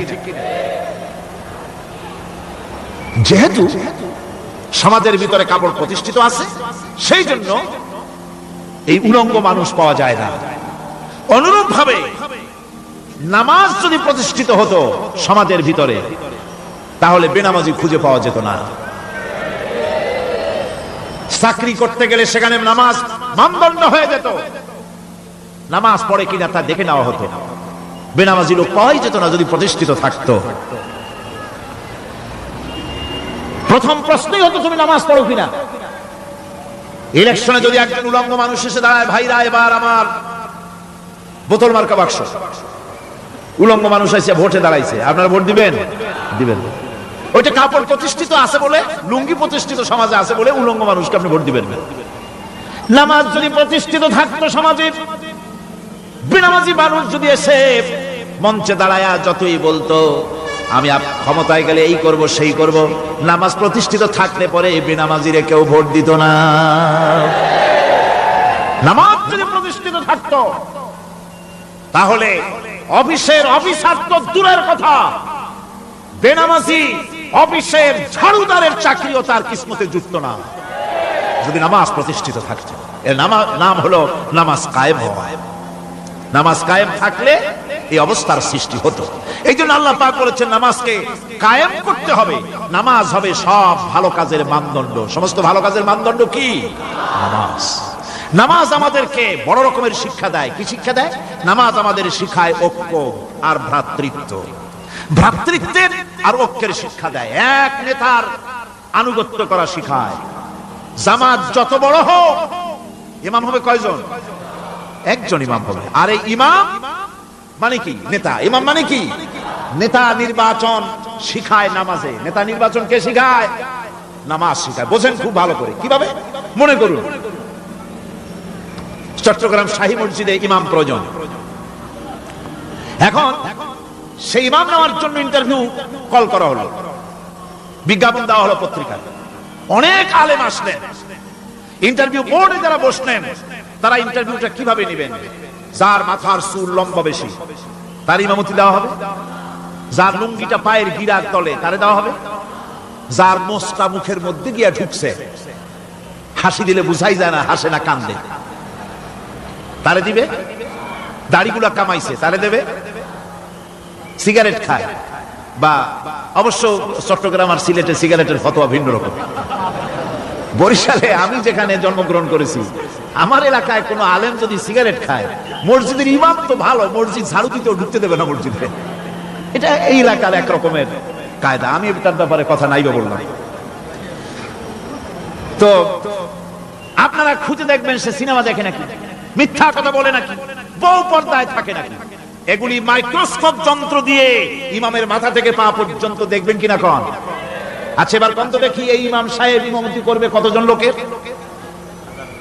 500, 1000। শাহী মসজিদে ধরেন 5000 লোক হইল। 5000 লোক, 5000 লোকের ইমাম নির্বাচনের সময় পা থেকে শুরু করে মাথা পর্যন্ত দেখেন, এমনকি বউ পর্যন্ত। বৌমনি আনিয়ে দেখেন না, পর্দায় থাকে কিনা এইটা আপনারা দেখেন, ঠিক কিনা? এ খবরটা নেই। 5000 লোকের একটা ইমাম বানাতে গিয়ে মাইক্রোস্কোপ যন্ত্র দিয়ে দেখেন মোষ কেমন, দাড়ি কেমন, চুল কেমন, পাও কেমন, হাত কেমন, হাতে নখ লম্বা কিনা, দাঁতে ছাতা কিনা, বউ পর্দায় থাকে কিনা, মিথ্যা কথা কয় কিনা, এত দেখেন। আর যখন নির্বাচন আসে তখন 2.5 থেকে 3 লক্ষ মানুষের জন্য একজন এমপি নির্বাচিত হয়। সেই ইমামকে বাছাই করার জন্য নামাজ পড়ে কিনা, জিনাকার কিনা, মদখোর কিনা, সুদখোর কিনা, ঘুষখোর কিনা, বদমাশ কিনা বাছাই করা হয় না।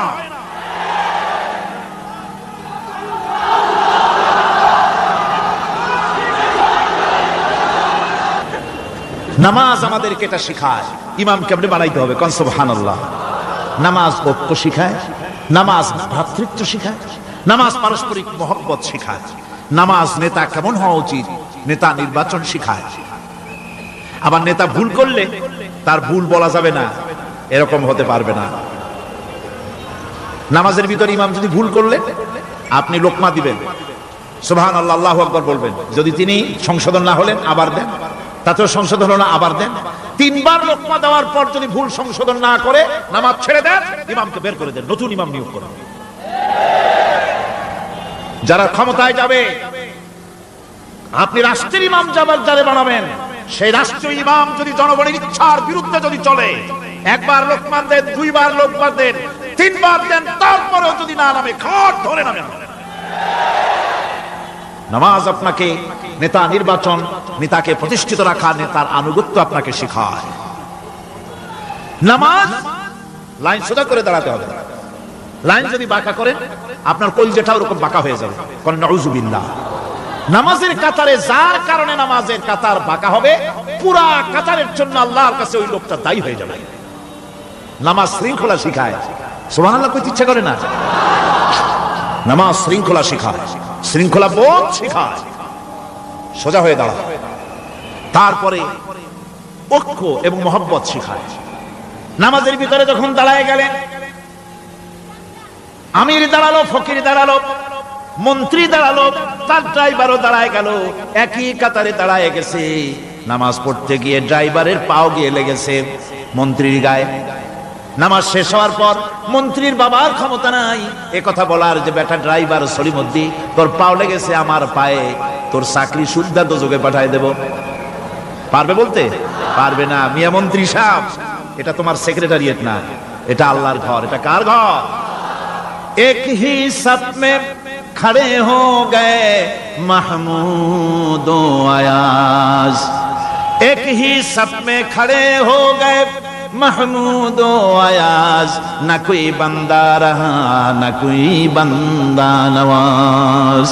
একই কাতারে দাঁড়িয়ে গেছে সম্রাট মাহমুদ আর চাকর আয়াজ। এখন সম্রাট মাহমুদও নাই, চাকর আয়াজও নাই, সম্রাট আর চাকর দুজনই আল্লাহ পাকের গোলাম হয়ে গিয়েছে। তুমি মসজিদে এসেছো, তুমি আল্লাহর গোলাম। কার গোলাম? আল্লাহ পাকের গোলাম। এই জিনিস শিখায় নামাজ। নামাজ শিখায় মানুষকে পাঞ্চুয়ালিটি, নিয়মানুবর্তিতা, সময়ের জ্ঞান শিখায় নামাজ। নামাজ মানুষকে কি শিখায়? আল্লাহ রাব্বুল আলামিন বলছেন, ইন্নাস সালাতা কানাত আলাল মুমিনিনা কিতাবাম মাওকুতা। নিঃসন্দেহে নামাজ মুমিনদের নিয়মানুবর্তিতার সাথে ফরজ করা হয়েছে, তাদের উপরে নিয়মানুবর্তিতার উপরেই, সময়ের উপরে নামাজকে ফরজ করা হয়েছে। আপনার আন্দাজ মতো আপনি পড়তে পারবেন না, সময় মতো পড়তে হবে, আউয়াল ওয়াক্তে পড়তে হবে। আমার দেশের মসজিদগুলিতে ফজরের নামাজ পড়া হয় এমন সময় পূর্ব দিক ফর্সা হয়ে যায়। ইমাম সাহেব যদি ভুল করেন, নামাজ যদি দোহরাতে যান তাহলে সূর্য উদয় হয়ে যাবে, এমন অবস্থা। নামাজ এত দেরিতে পড়া হয়। প্রত্যেক ওয়াক্তের নামাজ আউয়াল ওয়াক্তে পড়ার জন্য রাসূল সাল্লাল্লাহু আলাইহি ওয়াসাল্লাম তাগিদ করেছেন। সময়ের দিকে লক্ষ্য রাখতে বলা হয়েছে। যেই জাতি, লক্ষ্য করুন, যে জাতি দৈনিক 5 বার টাইমলি, অক্তমতো, সময় মতো নামাজ আদায় করতে হয়, দুর্ভাগ্যজনক সত্য, সেই জাতির কাছে সময়ের কোনো দাম নাই। সময়ের দাম নাই। 9টার গাড়ি কয়টায় আসবে? 9টার গাড়ি কয়টায় আসবে? একদিন দেখা গেল সত্যি 9টার সময় এসে গেছে। যাত্রীরা বলছে মাশাআল্লাহ, অন্তত একটা দিন তো 9টার সময় আসলো। স্টেশন মাস্টার বলছে না, খুশি হওয়ার কারণ নাই, আজকের না, এটা গতকালকেরটা। আমার আমেরিকার সফরের সময়, যে বাড়িতে আমি আমেরিকায় থাকি, কুইন্স এলাকায়, নিউ ইয়র্ক সিটিতে, সে বাড়িওয়ালা চাকরি করে। সে আমাকে বলল 10টি বছর আমি একটা ট্রেনে যাতায়াত করি। সে বলছে রাত 3:45টায় ট্রেনটা আসে, ওই ট্রেনে চড়ে সে তার কর্মস্থলে যায়। বলল 10টা বছর আমি এখানে আছি, 10 বছরের ভিতরে এই ট্রেনটা 1 মিনিটের জন্য এদিক ওদিক করলো না, ঠিক 3:45টায় এসে হাজির হয়ে গেছে।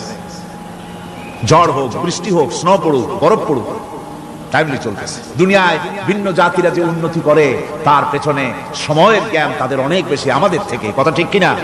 আমাদের সময়ের জ্ঞান নাই, সময়ের কোনো মূল্য আমরা দেই না। 2টার সময় মিটিং হবে, মন্ত্রী সাহেব আসেন 5টার সময়, ঠিক কিনা? বক্তৃতার জন্য সময় দেওয়া হয়েছে 20 মিনিট, নাহমাদু ওয়া নুসাল্লি আলা কইয়া সুর দিয়া 35 মিনিট গেছে নাহমাদু কইতে কইতে। সময় 20 মিনিট, তার মনেই নেই। এই যে সময়ের জ্ঞান নাই, এটা ব্যর্থতা। নামাজ মানুষকে সময়ের জ্ঞান শিখায়। কোন আলহামদুলিল্লাহ। এই সময়ের জ্ঞান আমাদেরকে শিখতে হবে। এবার আমি আপনাদের সামনে বলতে চাই, আল্লাহর নবী জনাব মুহাম্মদ রাসূলুল্লাহ সাল্লাল্লাহু আলাইহি ওয়াসাল্লাম নামাজের ব্যাপারে কি বলছেন। এতক্ষণ তো আল্লাহর কথা শোনালাম, কার কথা শোনাইছি? আমার আল্লাহর নবী বলেন, নবীকে প্রশ্ন করা হলো, ইয়া রাসূলুল্লাহ আইয়ু শাইইন আহাব্বু ইনদাল্লাহি ফিল ইসলাম, ইসলামের মধ্যে আল্লাহর কাছে কোন জিনিসটা বেশি প্রিয়? আল্লাহর কাছে ইসলামের কোন জিনিসটা বেশি প্রিয়? হুজুর বললেন, as-salatu liwaqtiha, মান তারাকা সালাতান ফালা দীন লাহু ওয়াস-সালাতু ইমাদুদ্দিন। আল্লাহর কাছে সবচেয়ে বেশি প্রিয় হচ্ছে নামাজ। সবচেয়ে প্রিয় কি? নামাজ। ওয়াক্ত মতো নামাজ আদায় করা আল্লাহ পাকের বেশি প্রিয়। আর এই নামাজ হচ্ছে দ্বীনের খুঁটি। এটা দ্বীনের কি? খুঁটি। এই যে খুঁটিগুলো আছে, খুঁটিগুলো ফালাই দিলে তারপর আপনার এই প্যান্ডেল থাকবে? থাকবে না। বিল্ডিং এর পিলার ভেঙে দেন, বিল্ডিং টিকবে? ঘরের খুঁটিগুলি উড়ায় ফেলেন, ঘর টিকবে? টিকবে না। দ্বীনের খুঁটি হচ্ছে নামাজ। লা দীনা লিমান লা সালাতা লাহু, যার কাছে দ্বীন নাই, যার কাছে নামাজ নাই, তার কাছে কি নাই? দ্বীন নাই, ঈমান নাই। আল্লাহর নবী বলেছেন, وعن جابر رضي الله تعالى عنه قال قال رسول الله صلى الله عليه وسلم بين العبد وبين الكفر ترك الصلاة আল্লাহ পাকের নবী বলেন আল্লাহর বান্দার মুমিন আল্লাহর বান্দার কাফের দুইজনের মধ্যে পার্থক্য হলো যে ব্যক্তি নামাজ পড়ে সে আল্লাহর গোলাম, যে নামাজ পড়ে না সে কাফের হয়ে গেল। যে নামাজ পড়লো না সে কাফের হয়ে গেল। মান তারাকা সালাতান মুতাআম্মিদান ফাকাদ কাফারা, যে ব্যক্তি ইচ্ছে করে নামাজ ছেড়ে দিল সে কাফের হয়ে গেল। বলেন নাউযুবিল্লাহি মিন যালিক। এইজন্য নামাজ আদায় করা বাধ্যতামূলক প্রত্যেকটি মুসলমানের জন্য। রাসূল করিম সাল্লাল্লাহু আলাইহি সাল্লাম একটা দৃষ্টান্ত দিয়েছেন, কারো বাড়ির সামনে যদি একটা নাহার থাকে, একটা পুকুর থাকে, একটা খাল থাকে প্রবাহিত, এতে যদি ওই বাড়িওয়ালা দৈনিক 5 বার গোসল করে তাহলে তার গায়ে কি কোনো ময়লা থাকে? হুজুর সাহাবীরা বললেন না হুজুর থাকে না। হুজুর বললেন এটাই হলো নামাজের দৃষ্টান্ত। 5 ওয়াক্ত নামাজ যে আদায় করবে সেই গুনাহ থেকে আল্লাহ পাক তাকে পবিত্র করে দিবেন। সুবহানাল্লাহি ওয়া বিহামদিহি। আমার ভাইরা, নামাজ পড়লে পরে এক জুমা থেকে আর এক জুমা পর্যন্ত মানুষ যে সমস্ত গুনাহ করে, কবিরা গুনাহগুলি বাদে, শিরক আর কবিরা গুনাহগুলি বাদে যত গুনাহ আছে তার কাফারা হয়ে যায়। নামাজ যে সঠিকভাবে আদায় করবে। এই নামাজটা একটা কঠিন কাজ। নামাজটা কি কাজ? কে বলতেছেন এই কথা? আল্লাহ পাক। ওয়া ইন্নাহা লাকাবীরাতুন ইল্লা আলাল খাশিঈন। নামাজ একটা ভারী জিনিস, একটা কঠিন জিনিস। কাদের জন্য কঠিন নয়? যারা নাকি আল্লাহ পাককে ভয় করে। আল্লাযীনা ইয়াযুন্নুনা আন্নাহুম মুলাকু রাব্বিহিম ওয়া আন্নাহুম ইলাইহি রাজিউন। যারা নাকি একথা মনের ভিতরে ধারণা করে যে আল্লাহ রাব্বুল আলামিনের দরবারে আমার হাজির হওয়া লাগবে, মোলাকাত করা লাগবে, এই চিন্তা যারা করে তাদের জন্য নামাজ মোটেই কষ্টকর নয়, নামাজ মোটেই তাদের জন্য অসহনীয় নয়, বোঝা নয়, ভার নয়। তারা নামাজ আদায় ঠিকই করবে। এই জন্য বিবি বাল বাচ্চা সকলকে নামাজের জন্য তাগিদ করতে হবে। যত ভাই এখানে এসেছেন নিজেরা পড়বেন, বিবি বাল বাচ্চাকে তাকিদ করবেন। আল্লাহ পাক বলছেন وَأَنذِرْ عَشِيرَتَكَ الْأَقْرَبِينَ। তোমার নিকটবর্তী যারা আছে তাদেরকে তুমি আল্লাহর ভয় দেখাও। নামাজের জন্য তাদেরকে বলো আল্লাহর ভয় তাদের অন্তঃকরণের মধ্যে সৃষ্টি করে দাও। আর এই নামাজ পড়তে হবে জামাতের সাথে। নামাজ পড়তে হবে কিছুর সাথে? জামাতের সাথে। রাসূল করিম সাল্লাল্লাহু আলাইহি ওয়াসাল্লাম বলছেন, হুজুরের কাছে, আল্লাহর নবীর কাছে, হযরতে আবু হুরায়রা রাদিয়াল্লাহু তাআলা আনহু হাদিসটি বর্ণনা করেছেন। হুজুরের কাছে একজন অন্ধ লোক এলো।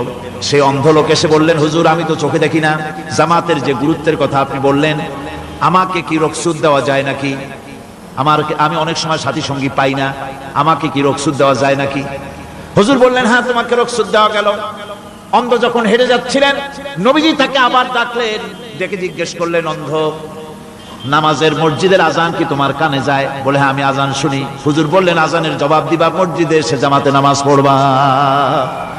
একজন অন্ধকে রুখসুত দেওয়া হয় নাই। মসজিদে আজান শোনার পর ঘরে বসে যদি নামাজ আদায় করেন নামাজের হক আদায় হবে না।